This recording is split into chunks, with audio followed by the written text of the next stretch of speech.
Bismillahirrahmanirrahim. Assalamualaikum warahmatullahi wabarakatuh. Saya Himatul Alia dari Prodi Ilmu Al-Quran dan Tafsir akan mempresentasikan mata kuliah ilmu tajwid. Yang pada bab pertama kita akan memahami qiraat sab'ah dan ahrus sab'ah. Pengertian ahrus sab'ah sendiri adalah para sahabat mendengar bacaan Al-Quran dari Nabi Shallallahu Alaihi Wasallam dalam berbagai keadaan dan kesempatan dengan 7 huruf ahrus sab'ah.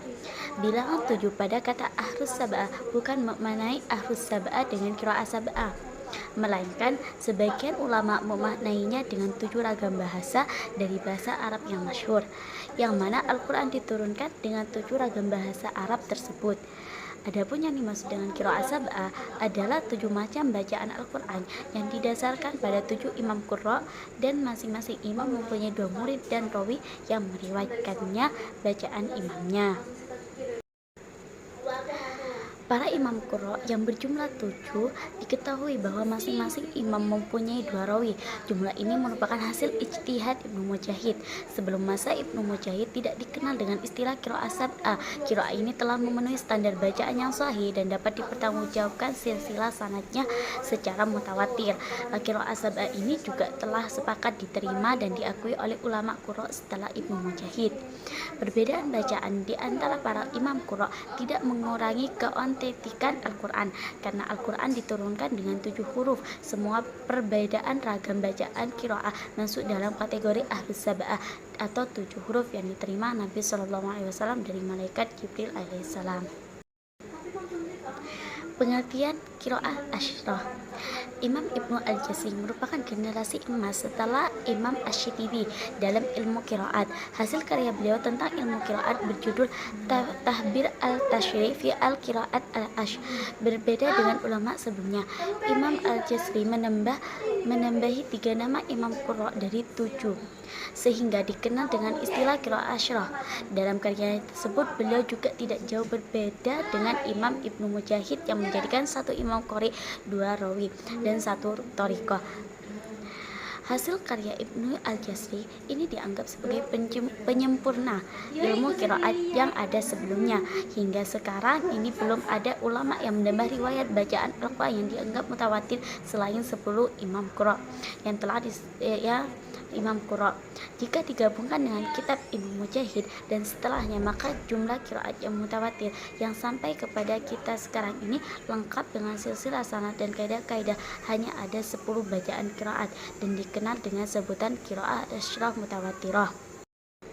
Di sini saya juga akan menjelaskan pengertian qiraat, riwayat, dan thariqah. Qiraat sebuah bacaan Al-Quran yang dinisbatkan kepada salah satu imam qiraat yang sanadnya bersambung sampai kepada Rasulullah SAW, seorang guru yang salah satu ragam bacaan Al-Qurannya dinisbatkan kepadanya dinamakan qori atau imam. Yang kedua, riwayat. Sebuah bacaan Al-Quran yang dinisbatkan kepada orang yang mengambil salah satu ragam bacaan Al-Quran dari seorang imam, meskipun melalui wasithah. Seorang murid yang mengambil bacaan Al-Quran dari imam disebut rawi atau riwayat. Adapun yang ketiga, thariq atau thariqah. Sebuah bacaan Al-Quran yang dinisbatkan kepada orang yang mengambil salah satu ragam bacaan Al-Quran dari seorang rawi. Seorang murid yang mengambil bacaan Al-Quran dari seorang rawi disebut thariq. Di sini saya akan melanjutkan pada bab yang kedua. Bab yang kedua kita akan menjelaskan tentang kita akan mengetahui biografi.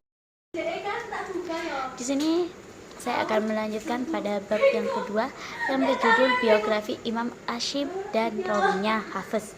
Nama aslinya adalah Asyim bin Abi An-Najd, sedang nama panggilannya Abu Bakar. Beliau seorang guru qiraah di kota Kufah. Beliau juga seorang tabi'in. Sanad Imam Asyim dalam qiraah sampai pada Abdullah bin Mas'ud dan Ali bin Abi Thalib radhiyallahu anhu. Imam Asyim telah membaca Al-Quran pada Abdurrahman Al-Silmi dari Ali radhiyallahu anhu, dan beliau juga membaca qiraah pada Jahri bin Hubaish dari Abdullah bin Mas'ud radhiyallahu anhu. Imam Asyim membacakan Al-Quran pada Imam Hafiz dengan qiraah dari Ali bin Abi Thalib radhiyallahu anhu, dan beliau juga membacakan Al-Quran pada Abu Bakar Syu'bah dengan qiraah dari Ibnu Mas'ud radhiyallahu anhu. Banyak para imam memuji pada kepada Imam Asyim sehingga mereka memelihara serta membukukan qiraat beliau pada kitab Muqaddimah Qiraat Al-Mutawattirah. Beliau adalah seorang yang mempunyai suara yang indah dan dalam membaca Al-Quran karena beliau memadukan antara fasih, tajwid, dan kerapian dalam membaca. Dua orang perawi yang meriwayatkan dari Imam Asyim antara lain Abu Bakar bin Iyas yang biasa disebut Syu'bah dan Imam Hafiz bin Sulaiman bin Muwirah. Kira-kira 90% di kalangan para muslim di dunia saat ini membaca Al-Quran dengan qiraat Asyim dengan riwayat Imam Hafiz. Imam Asyim meninggal pada 127 Hijriah. Biografi Imam Hafiz. Nama asli beliau adalah Hafiz bin Sulaiman Ad-Durri Al-Sa'idi dari kabilah Bani As'ad. Nama panggilannya Abu Amr. Beliau dilahirkan pada tahun 90 Hijriah, meninggal pada tahun 180 Hijriah. Imam Hafiz adalah anak angkat Imam Asyim. Sanad qiraat beliau dari Imam Asyim yang paling terkenal daripada sanad murid Imam Asyim lainnya. Beliau tinggal di Baghdad, kemudian membacakan qiraatnya di sana, dan beliau juga membacakannya di Makkah. Beliau mengambil sanad qiraat dari Imam Asyim langsung secara talaki dengan baik dan benar. Hal itu disaksikan oleh para ulama sehingga beliau dijadikan Imam Makkah pada waktu itu. Mereka menganggap Imam Hafiz sebagai seorang yang lebih dahulu membaca qiraat kepada Imam Asyim daripada Abu Bakar bin Iyas, seorang perawi lain dari Imam Asyim. Beliau Imam Hafiz juga paling banyak hafalannya dan kuat dalam penghafalan. Karena itulah riwayat beliau terkenal. Banyak para imam yang belajar qiraat padanya. Hal itu bukan hal yang aneh karena beliau sangat terkenal memiliki kemampuan lebih dalam membaca Al-Quran secara fasih. Sekaligus beliau merupakan anak angkat dari Imam Asyim yang juga murid kesayangannya. Biografi Imam Ibnu Jazri. Nama aslinya adalah Abu Khair Muhammad bin Ali bin Yusuf yang dikenal sebagai Ibnu Jazri. Ia dilahirkan di Damaskus pada tahun 57 Hijriah. Beliau telah hafal Al-Quran ketika berumur 14 tahun dan juga baik dalam kefasihan membaca Al-Quran. Beliau juga mempelajari hadis di samping juga belajar qiraat Al-Asrah. Imam Ibnu Jazri mendirikan sekolah di Damaskus yang diberi nama Darul Quran Al-Karim. Beliau memulai mengajar Al-Quran di Masjid Al-Umawi, kota Damaskus. Di sana beliau dinobatkan sebagai qadhi pada tahun 793 Hijriah. Lalu beliau pindah ke Shiraz di Iran bersama Timurland pada tahun 205 Hijriah. Imam Ibnu Jazri telah menghasilkan banyak karangan tentang ilmu yang berbeda-beda. Di antaranya yang terkenal adalah An-Nas fi Al-Qiraat Al-Asrah.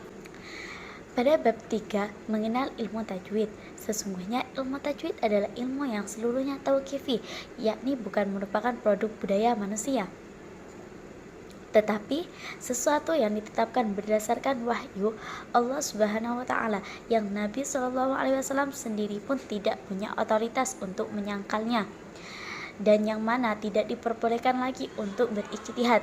Ulama telah sepakat bahwasanya membaca Al-Quran dengan tajwid hukumnya fardu ain, sedangkan mengetahui teori tajwid adalah fardu ain. Diriwayatkan dari Nabi SAW, sesungguhnya beliau bersabda dalam sebuah hadis yang diriwayatkan oleh Imam Asy-Syuyuti dalam kitabnya Al-Jami' Al-Asghair, yang artinya sesungguhnya Allah Subhanahu wa taala menyukai Al-Quran dibaca sebagaimana ia diturunkan. Dalam penyusunan kaidah tajwid ini, para ulama tidak menyusun menurut pemikiran mereka masing-masing atau secara individu. Akan tetapi, terlebih dahulu mereka melakukan penelitian pada setiap lidah para qurra yang benar-benar fasih dalam membaca Al-Quran, sebagaimana mereka belajar Al-Quran Al-Karim langsung secara talaki dari Rasulullah SAW. Definisi tajwid menurut etimologi membaguskan dan memperindah. Menurut terminologi berarti membaca Al-Quran Al-Karim dengan memberikan setiap huruf akan haknya dari segi makhraj, sifat, dan harokatnya. Makhraj huruf, tempatnya mengeluarkan suatu huruf sehingga dapat dibedakan huruf satu dengan huruf yang lainnya. sifatul huruf, yaitu suatu cara untuk melafadzkan huruf dan membedakan dari huruf satu dengan huruf lainnya dari segi sifat seperti huruf itbaq, hamaz, isti'la, rohawa, takrirah, dan lain-lain. Pembagian ilmu tajwid yang dimaksud di sini adalah dengan dua cara. Pertama, mendengarkan langsung dari bacaan guru yang mutkin, yang bersambung sanad bacaannya sampai kepada Rasulullah. Lalu muridnya menirukannya. Yang kedua, seorang murid membaca Al-Quran di hadapan guru, lalu ditafsir langsung oleh beliau. Menggabungkan dua cara di atas, yaitu guru membaca Al-Quran lalu murid menirukannya. Ini merupakan cara yang paling ideal.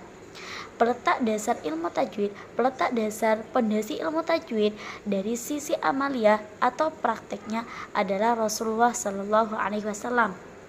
Karena kepada beliaulah Al-Quran diturunkan beserta kaidah dan ilmu tajwidnya yang diterima secara talaki dari malaikat Jibril.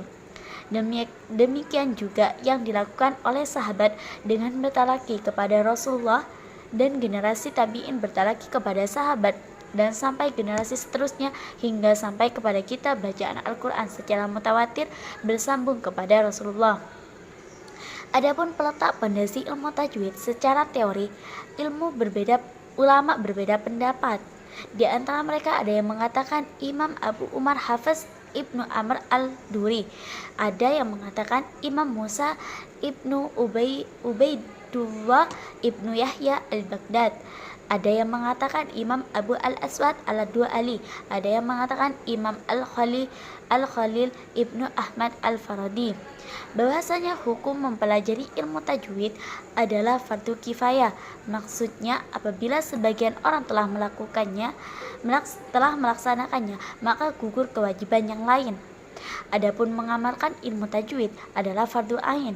Maksudnya adalah bahwasanya menyesuaikan hukum tajwid kepada membaca adalah fardu ain bagi setiap orang yang membaca Al-Quran walaupun tidak mengetahui dari segi teori.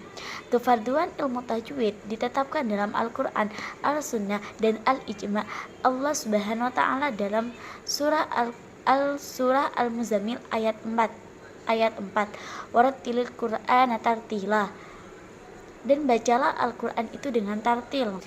Bagi setiap orang yang membaca Al-Quran walaupun tidak mengetahui dari segi teori, kefarduan ilmu tajwid ditetapkan dalam Al-Quran, Al-Sunnah, dan Al-Ijma'. Allah Subhanahu wa Ta'ala berfirman dalam surah Al-Muzammil ayat 4 yang bunyinya Bismillahirrahmanirrahim, warattilil Qur'ana tartila, dan bacalah Al-Quran itu dengan tartil. Dalam Al-Sunnah, sebagaimana sabda Rasulullah Shallallahu Alaihi Wasallam yang berbunyi Innallaha ta'ala yuhibbu ayyuqra'al Qur'anu kama unzila. Sesungguhnya Allah Subhanahu wa Ta'ala menyukai apabila Al-Quran dibaca sebagaimana ia diturunkan. Adapun tingkatan pahala pada pembaca Al-Quran.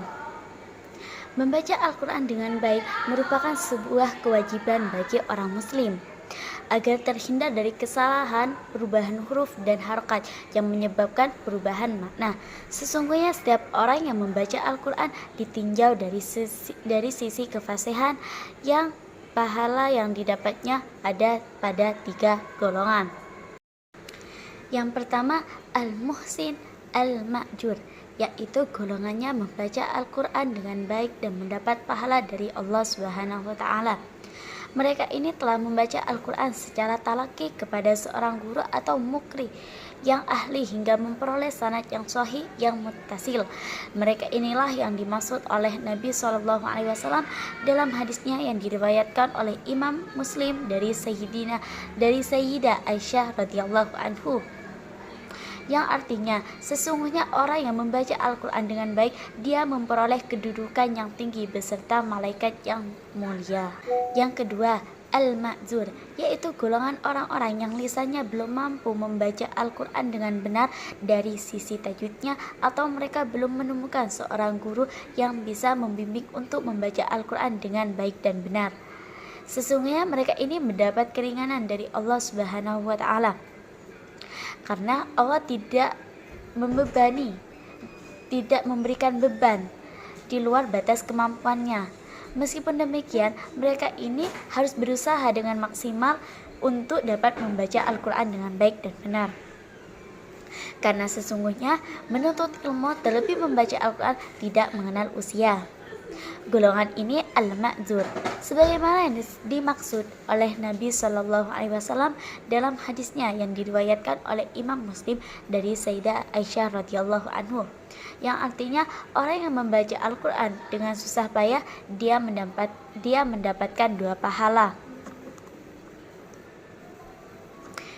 Yang ketiga, al-musi al-atim, yaitu golongan yang mampu membaca Al-Quran dengan baik dan benar, tetapi tidak mempraktekkan dengan sengaja ketika membaca Al-Quran. Golongan ini tentu berdosa ketika membaca Al-Quran karena kesalahan dalam membaca Al-Quran tanpa memperhatikan ilmu tajwid dapat merubah arti dan kandungan Al-Quran. Kaitannya dalam hal ini, Rasulullah Shallallahu Alaihi Wasallam bersabda dalam hadis yang diriwayatkan oleh Imam Muslim dari sahabat Abu Malik al-Ash'ari, yang artinya Al-Quran bisa menjadi penolongmu menuju ridho Allah dan surganya atau menjerumuskanmu ke neraka.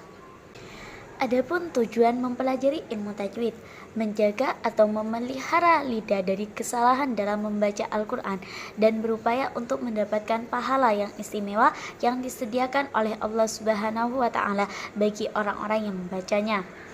Kedudukan ilmu tajwid itu lebih mulia jika dinisbatkan pada ilmu-ilmu yang lain, karena ilmu tajwid berhubungan dengan kalam Allah Subhanahu wa Ta'ala. Pada bab 4, standar bacaan Al-Quran yang benar, Imam Al-Syuuti dalam Al-Itqan menyebutkan bahwa bacaan Al-Quran bisa diterima bila memenuhi 3 standar yang telah ditetapkan oleh jumhurul ulama. Yang pertama, bacaan yang mempunyai sanad sahih. Yang kedua, bacaannya menggunakan bahasa Arab. Yang ketiga, bacaan yang sesuai dengan mushaf Roms al-Uthmani. Bacaan Al-Quran yang bersanad sahih dari Rasulullah Shallallahu Alaihi Wasallam merupakan bacaan mutawatir, sesuai dengan apa yang dilakukan Rasulullah semasa beliau mengambil bacaan Al-Quran langsung dari malaikat Jibril, dan malaikat Jibril alaihissalam mengambil bacaan langsung dari Allah Azza wa Jalla dari awal ayat hingga akhir ayat. Berkaitan dengan ini ada 4 hal yang harus diperhatikan. Yang pertama, bacaan Al-Quran yang sudah memenuhi 3 standar yang telah disebutkan, bacaan ini wajib diterima dan diyakini kebenarannya. Yang kedua, bacaan yang diterima melalui jalur ahad yang sahih dan sesuai dengan kaidah bahasa Arab, namun tidak sesuai dengan kaidah Rams atau penulisan dalam mushaf Uthmani. Qiraah atau bacaan ini tidak dapat diterima dan juga tidak dapat dibenarkan membacanya. Demikian ini karena 2 sebab. Pertama, bacaan tersebut belum memenuhi kriteria kesepakatan ulama dan bacaan Al-Quran tidak dapat diterima melalui jalur ahad. Kedua, bacaan tersebut bertentangan dengan apa yang sudah menjadi kesepakatan ulama bahwa riwayat bacaan Al-Quran harus melalui jalur mutawatir. Oleh karena itu, sesuatu yang belum bisa dipastikan kesahihannya maka tidak dapat dijadikan hujjah. Yang ketiga, bacaan yang diterima dari rawi atau mukri yang tidak terpercaya dan tidak memenuhi standar kaidah bahasa Arab, maka bacaan atau qiraah ini tidak dapat diterima meskipun secara tulisan sesuai dengan mushaf Uthmani. Yang keempat, bacaan yang sesuai dengan kaidah bahasa Arab dan Rams Uthmani namun tidak mempunyai sanad, maka bacaan seperti ini tidak dapat diterima, bahkan berdosa bila melakukannya karena berdusta atas nama Nabi Shallallahu Alaihi Wasallam. Imam Al-Qastolani mengatakan bahwa bacaan yang telah memenuhi standar kaidah bahasa Arab dan mempunyai sanad yang sahih tetapi belum memenuhi kesesuaian dengan kaidah Rams Uthmani, maka bacaan Al-Quran tersebut dinamakan qiraah syadzab. Bacaan tersebut tidak boleh dibaca baik dalam salat maupun di luar salat karena belum memenuhi 3 standar bacaan yang benar yang telah disebutkan di atas. Imam Ibnu Al-Jazri berbeda dengan Imam Al-Qastolani. Beliau mengatakan bahwa setiap bacaan yang mempunyai sanad yang sahih, maka bacaan tersebut wajib diterima dan sah untuk dibaca. Sesungguhnya riwayat bacaan yang mutawatir sudah cukup sebagai dasar dan sandaran diterimanya sebuah bacaan Al-Quran yang sahih tanpa membutuhkan dua standar yang telah disebutkan, yaitu sesuai dengan kaidah bahasa Arab dan Rams Istimani. Pada bab 5, adab membaca Al-Quran, Allah Subhanahu wa Ta'ala tidak akan menerima suatu amal perbuatan kecuali jika perbuatan itu dilakukan dengan tulus serta benar. Maksud ketulusan atau kemurnian suatu perbuatan itu sendiri adalah sesuatu yang dituntut untuk dilakukan hanya karena Allah semata. Sedangkan kebenaran suatu perbuatan yaitu suatu perbuatan yang sesuai dengan dasar-dasar tujuan syar'i. Oleh karena itu, bagi pembaca hendaknya menyiapkan serta melakukan sesuatu yang berhubungan dengan adab untuk membaca Al-Quran. Adab membaca Al-Quran yang paling penting di sini adalah yang pertama, hendaknya pembaca dalam keadaan suci dari hadas. Yang kedua, membacanya di tempat yang suci untuk menjaga keagungan Al-Quran. Yang ketiga, membaca ta'awudz di permulaan membaca Al-Quran, baik di awal surat atau di tengah-tengah surat, karena Allah Subhanahu wa Ta'ala berfirman yang berbunyi, Bismillahirrahmanirrahim. Fa idza qara'tal Qur'ana fasta'id billah minasyaitonir rajim. Apabila kamu membaca Al-Qur'an, hendaklah kamu meminta perlindungan kepada Allah dari syaitan yang terkutuk. Yang keempat, membaca basmalah pada permulaan setiap surat kecuali surah Al-Bara'ah. Sebab basmalah termasuk salah satu ayat Al-Qur'an menurut pendapat yang kuat. Pada poin yang kelima, membacanya dengan khusyuk dan tenang sebagai wujud penghormatan pada Al-Quran Al-Karim. Yang keenam, membacanya dengan meresapi serta memikirkan makna dan maksud ayat-ayat Al-Quran. Yang ketujuh, membaca Al-Quran dengan tartil, yaitu dengan bacaan yang pelan dan terang serta memberikan hak kepada setiap huruf. Yang kedelapan, hendaknya pembaca memperindah suaranya ketika membaca Al-Quran tanpa adanya unsur memberatkan. Yang kesembilan, bersiwak, membersihkan gigi dengan pasta gigi atau sejenisnya. Kesepuluh, bagi pendengar baik mendengarkan dari orang yang membaca Al-Quran secara langsung atau melalui radio agar supaya mendengarkan dengan seksama serta memikirkan ayat-ayat Al-Quran. Yang 11, menahan diri dari membaca Al-Quran ketika dalam keadaan mengantuk sampai rasa ngantuk itu hilang. Yang ke-12, adanya pembenaran serta keyakinan pembaca kepada Tuhannya dan kesaksian pada Rasulnya atas berita yang telah disampaikan ketika selesai membaca Al-Quran. Yang ke-13, tidak memutuskan bacaan dengan berbicara bersama orang lain kecuali dalam keadaan darurat. 14. Membaca takbir setelah selesai membaca surat Al-Duha sampai An-Nas. Yang ke-15, memohon kepada Allah agar dianugerahi kenikmatan ketika membaca ayat-ayat rahmat dan memohon pertolongan serta perlindungan kepada Allah ketika membaca ayat-ayat tentang ancaman. Pada bab 6, ritme dan tadabbur dalam membaca Al-Quran. Ditinjau dari kecepatan membaca Al-Quran, ada 3 macam membaca Al-Quran yang semuanya termasuk dalam kategori tartil dalam membaca Al-Quran.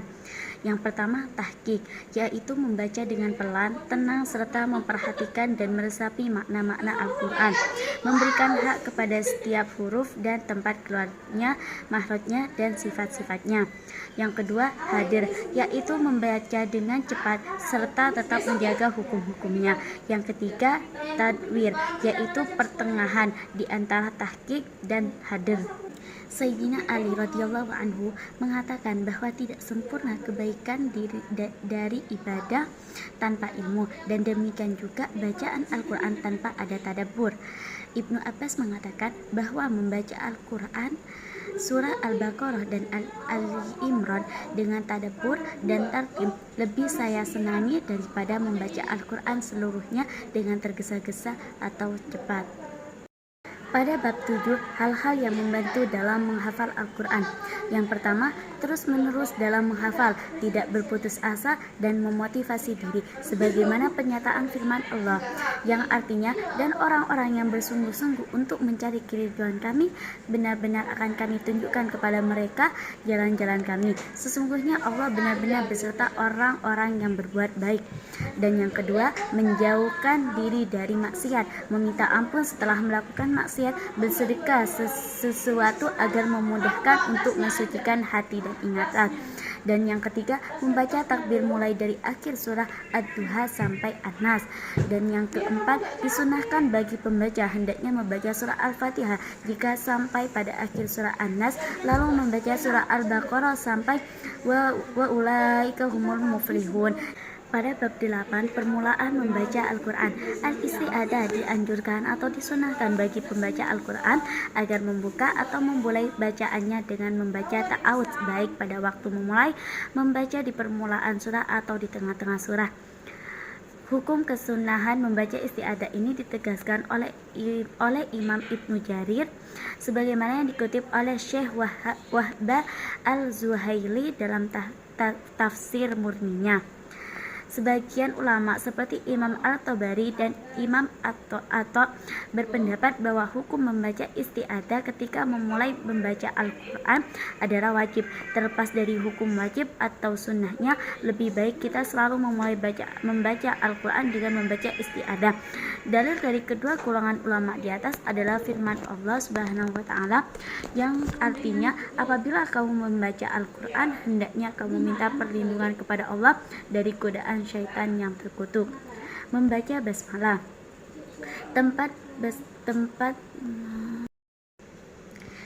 Basmalah diletakkan ketika memulai membaca di permulaan beberapa surat. Adapun bagi pembaca, apabila memulai membaca di tengah-tengah surat, maka boleh memilih, boleh mendahulukan membaca isti'adah dan juga boleh mendahulukan basmalah dan mengakhirkan isti'adah. Hukum basmalah menurut mazhab Syafi'i wajib pada surah Al-Fatihah. Alasan mereka karena basmalah termasuk ayat dari surah Al-Fatihah. Tidak ada perbedaan di kalangan para ulama mengenai bacaan basmalah ketika memulai di surat manapun kecuali pada surat Al-Bara'ah. Sebagian ulama berpendapat bahwasanya membaca basmalah ketika memulai membaca surat Al-Bara'ah adalah haram dan dimakruhkan. Apabila membacanya di tengah-tengah surat, ulama yang lain berpendapat bahwasanya basmalah dimakruhkan dan permulaan surat dan boleh di tengah-tengah surat. Beberapa cara membaca basmalah secara wasol di antara dua surat. Yang pertama, memutuskan seluruhnya, yakni berhenti wakaf di akhir surat yang pertama dan juga wakaf pada basmalah, kemudian memulai membaca permulaan surat yang selanjutnya. Yang kedua, wakaf pada awal surat pertama, kemudian menyambung basmalah dengan surat yang kedua. Yang ketiga, menyambung seluruhnya, yakni berhenti pada akhir surat yang kedua.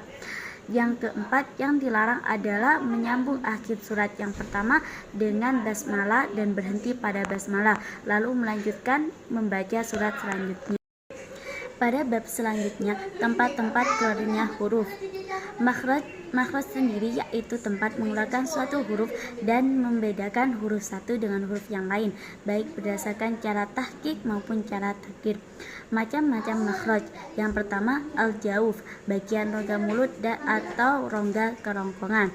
Yang kedua, al-halqi, tenggorokan. Yang ketiga, al-lisan, ialah lidah. Yang keempat, asyafatain, ialah kedua bibir. Yang kelima, al-khaysyum, yaitu pangkal hidung. Pada bab 10 ini adalah lakob huruf. Yang pertama, jaufiyah. Huruf jaufiyah atau huruf yang berada di antara lubang tenggorokan dan mulut. Yang kedua, halqiyah, yaitu pangkal kerongkongan. Yang ketiga, lahwiyah. Huruf lahwiyah makhrajnya huruf yang terdapat pada pangkal lidah. Yang keempat, huruf sajariyah, yakni makhraj huruf yang terdapat dalam lidah bagian tengah. Yang selanjutnya, huruf dalqiyah, yakni makhraj huruf yang terdapat dalam ujung lidah. Yang selanjutnya, huruf nat'iyah, yaitu huruf yang keluar dari langit-langit gusi gigi seri atas. Yang selanjutnya, asabiyah, yakni makhraj huruf yang terdapat dalam lidah bagian dalam. Yang selanjutnya lisawiyah, yakni makhraj huruf yang terdapat dalam gusi. Yang terakhir adalah syafawiyah, yakni makhraj huruf yang terdapat dalam bibir. Pada bab selanjutnya ialah sifat-sifat huruf. Sifat adalah cara atau metode melafazkan, mengucapkan huruf sekiranya dapat membedakan huruf satu dengan huruf yang lainnya. Berdasarkan mazhab Ibnu Jazri, sifat-sifat huruf ada 17. Semua sifat ini dibagi menjadi 2 bagian. Pembagian sifat huruf ini pada bagian yang pertama ialah sifat yang kontradiksi, yang berlawanan. Yang kedua, sifat yang tidak kontradiksi, sifat yang tidak berlawanan. Bab selanjutnya menjelaskan hukum ro ketika tafhim dan tarkik. Ro tafhim ialah ro yang tebal. Ada beberapa tandanya, salah satunya apabila ro berharokat fathah atau dhamma. Dan yang kedua apabila ro disukun dan huruf sebelumnya berharokat fathah atau dhamma. Yang kedua, tarkik ialah ro yang tipis. Ada beberapa tandanya, salah satu apabila ro berharokat kasroh, dan juga apabila ro disukun dan huruf sebelumnya berharokat asli kasroh. Dan yang ketiga, boleh 2 cara, boleh tafhim, boleh tarkik. Tandanya apabila ro disukun dan huruf sebelumnya berharokat kasroh asli dan setelah ro berupa huruf isti'la yang dikasroh. Dan juga apabila ro dimatikan di akhir kalimat dan huruf sebelumnya berupa huruf isti'la yang mati serta huruf sebelumnya huruf isti'la berharokat kasroh. Ditemukan beberapa kalimat lain yang terdapat bacaan tafhim dan bacaan tarkik ketika tingkah waqaf. Pada bab selanjutnya yaitu hukum tanwin, nun mati dan mim mati. Adapun hunna yaitu huruf nun dan mim yang ditasydid keduanya, baik berada dalam 1 kalimat atau 2 kalimat. Adapun hukum nun mati terbagi menjadi 3, yaitu idgham syafawi, ikhfa syafawi, dan idhar syafawi. Adapun nun mati itu terbagi menjadi 5, yaitu idhar halki, idgham bila gunna, idgham bi gunna, ikhfa iklab. Lanjut dengan hukum lam takrif ketika idgham dan idhar. Definisi lam takrif adalah lam yang mati dan sebagai zaidah tambahan dari susunan kalimat yang didahului oleh hamzah wasal yang difathah ketika di permulaan kalimat serta diiringi oleh kalimat isim. Hukum lam takrif yang pertama idhar, yaitu menjelaskan lam takrif yang masuk pada kalimat isim apabila diiringi oleh salah satu huruf qamariyah maka dibaca jelas. Yang kedua, idgham, yakni memasukkan lam takrif yang mati pada huruf yang mengiringi dari salah satu huruf syamsiyah dan dibaca dengung. Selanjutnya, idgham berdasarkan sifatnya. Idgham berdasarkan sifatnya dibagi menjadi 3 bagian. Yang pertama, idgham mutamasilain, menurut bahasa berarti kesamaan. Yang kedua, idgham mutajanisain, menurut bahasa berarti berjenis, yakni apabila ada 2 huruf yang sama dalam makhraj dan berbeda dalam sifatnya. Yang ketiga, idgham mutaqaribain, menurut bahasa berarti berdekatan, yakni apabila ada 2 huruf yang berdekatan dalam makhraj dan sifatnya. Selanjutnya yaitu hukum emat. Emat menurut bahasa berarti panjang, sedangkan menurut istilah adalah memanjangkan suara dengan salah satu huruf emat. Huruf mat yaitu alif mati yang huruf sebelumnya di fathah, waw mati yang huruf sebelumnya di dhamma, ya mati yang huruf sebelumnya di kasrah.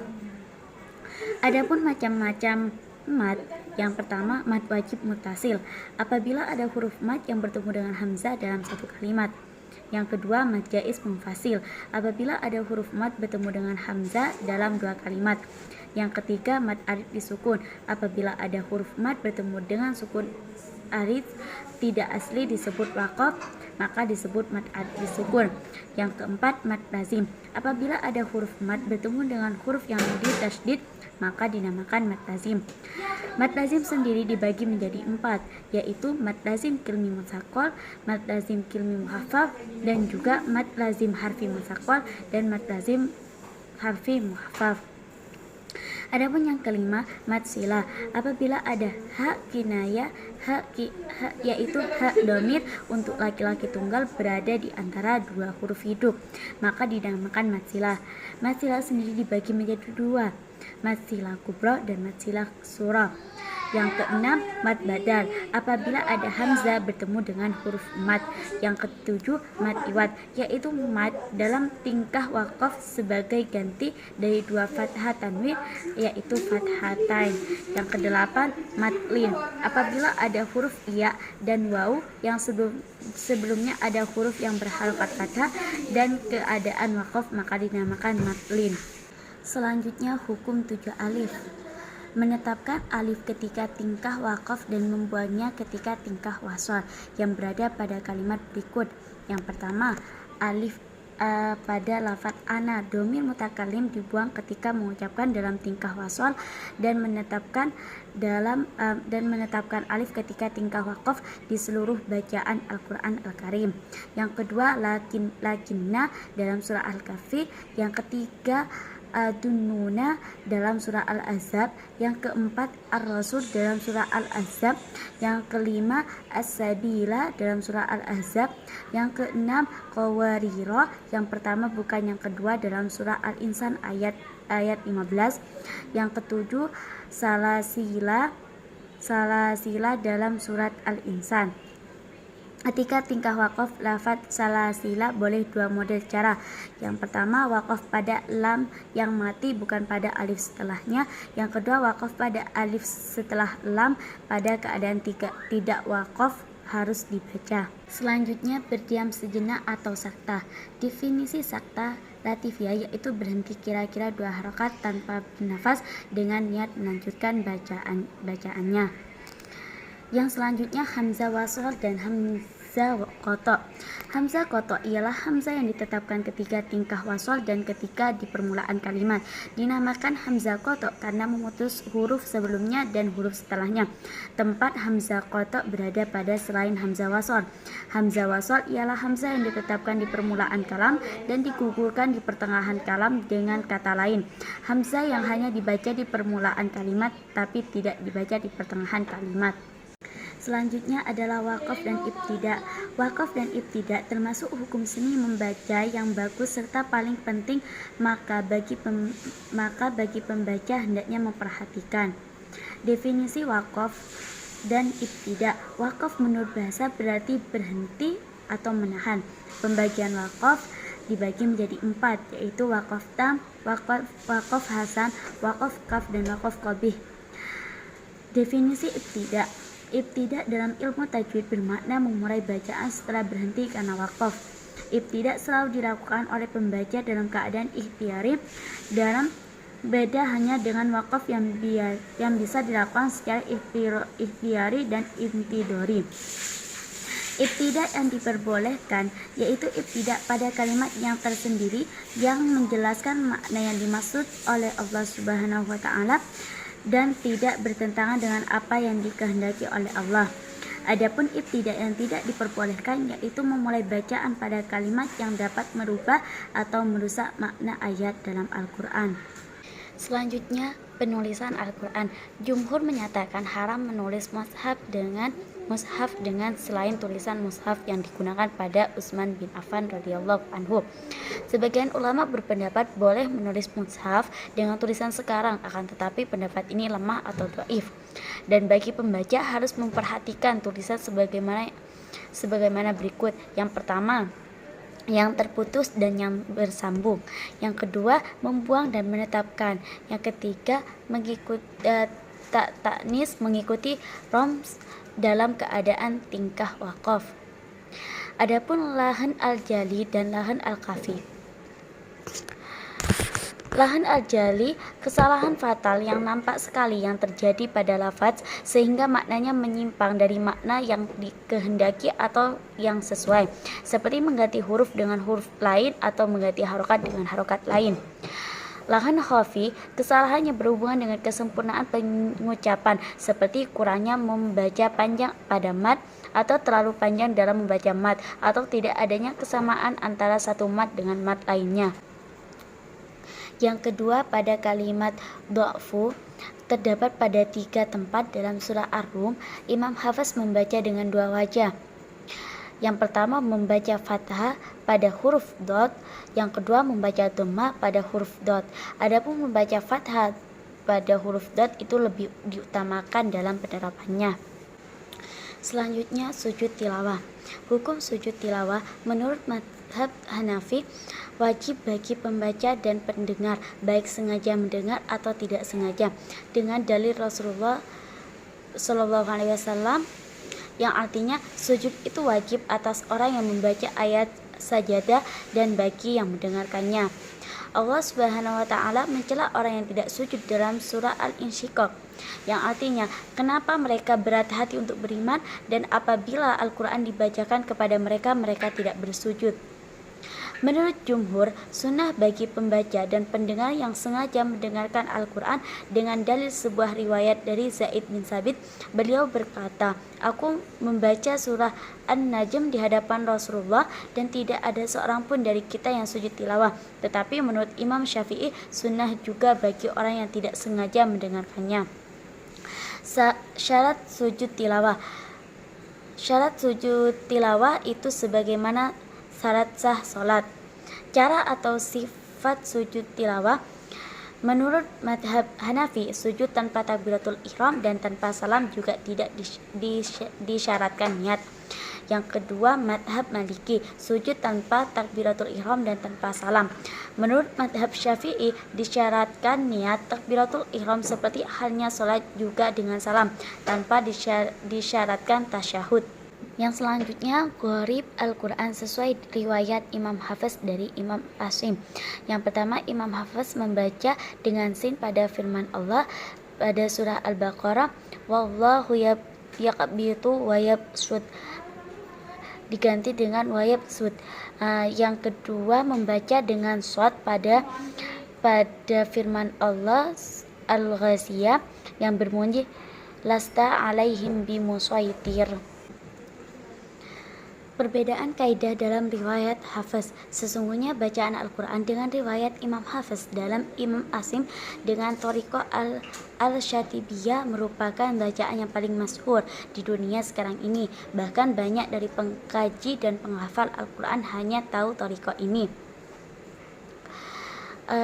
Beberapa perbedaan dalam riwayat Imam Hafiz.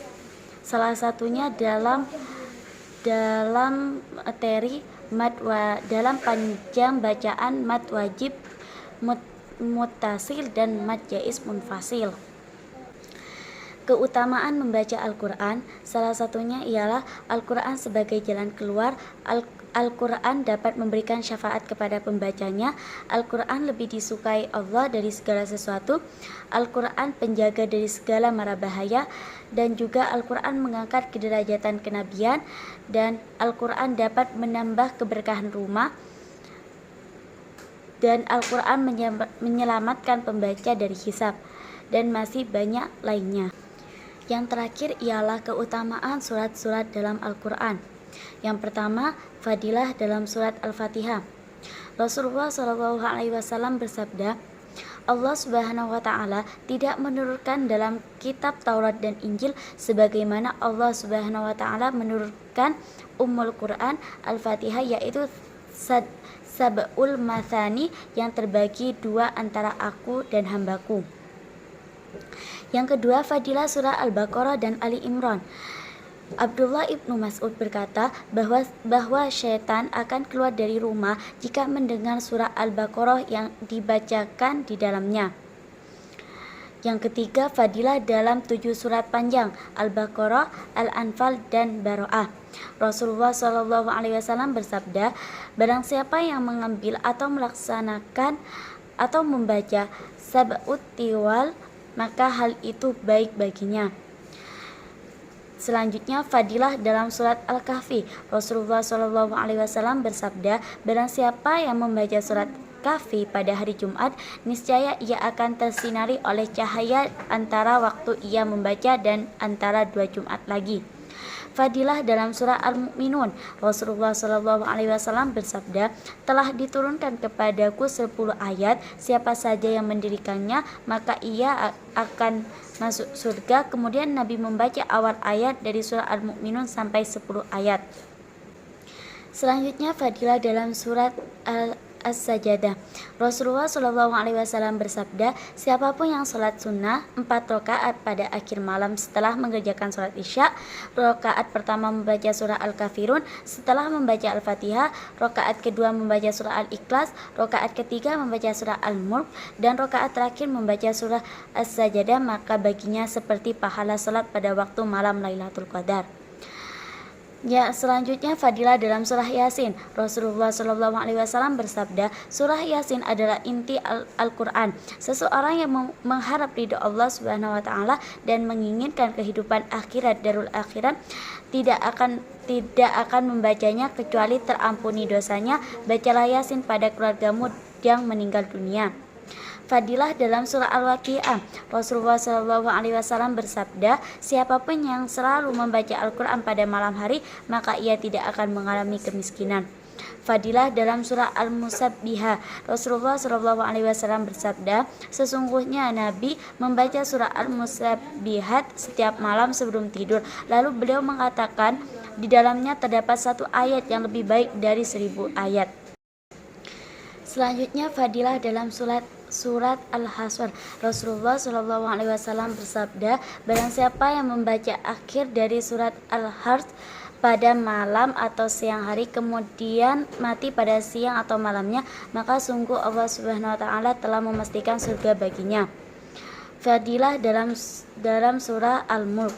Rasulullah SAW bersabda, dalam Al-Quran ada surat yang mempunyai 30 ayat yang bisa mensyafaati seseorang sampai dosanya terampuni. Fadilah dalam surah Al-Zalzalah. Rasulullah SAW bersabda, barang siapa yang membaca Al-Zalzalah maka disamakan baginya dengan membaca setengah dari Al-Quran, dan siapapun yang membaca surah Al-Kafirun maka baginya pahala seperti membaca 1/4 Al-Quran, dan siapapun yang membaca surah Al-Ikhlas maka baginya pahala membaca 1/3 Al-Quran. Fadilah dalam surah At-Takatsur. Rasulullah SAW bersabda, apakah di antara kalian tidak ada yang bisa membaca 1000 ayat setiap hari? Sahabat mengatakan, siapa yang bisa membaca 1000 ayat? Beliau bersabda, apakah di antara kalian tidak bisa membaca At-Takatsur? Fadilah dalam surah Al-Kautsar. Rasulullah SAW bersabda, ada 4 surat yang turun dari tempat di bawah ars, yaitu Al-Fatihah, ayat kursi, beberapa akhir dari surah Al-Baqarah, dan Al-Kautsar. Fadilah dalam surah Al-Kafirun sama seperti fadilah dalam surah Al-Zalzalah. Adapun fadilah dalam surah Al-Ikhlas, Rasulullah SAW bertanya kepada para sahabat, adakah di antara kalian yang mampu membaca 1/3 Al-Quran setiap malam? Pertanyaan itu dirasa berat oleh para sahabat. Lalu mereka balik bertanya kepada Nabi, siapakah yang dapat melakukannya Rasul? Lalu Nabi menjawab, surah Al-Ikhlas sebanding pahalanya dengan 1/3 Al-Quran. Cukup sekian presentasi dari saya. Assalamualaikum warahmatullahi wabarakatuh.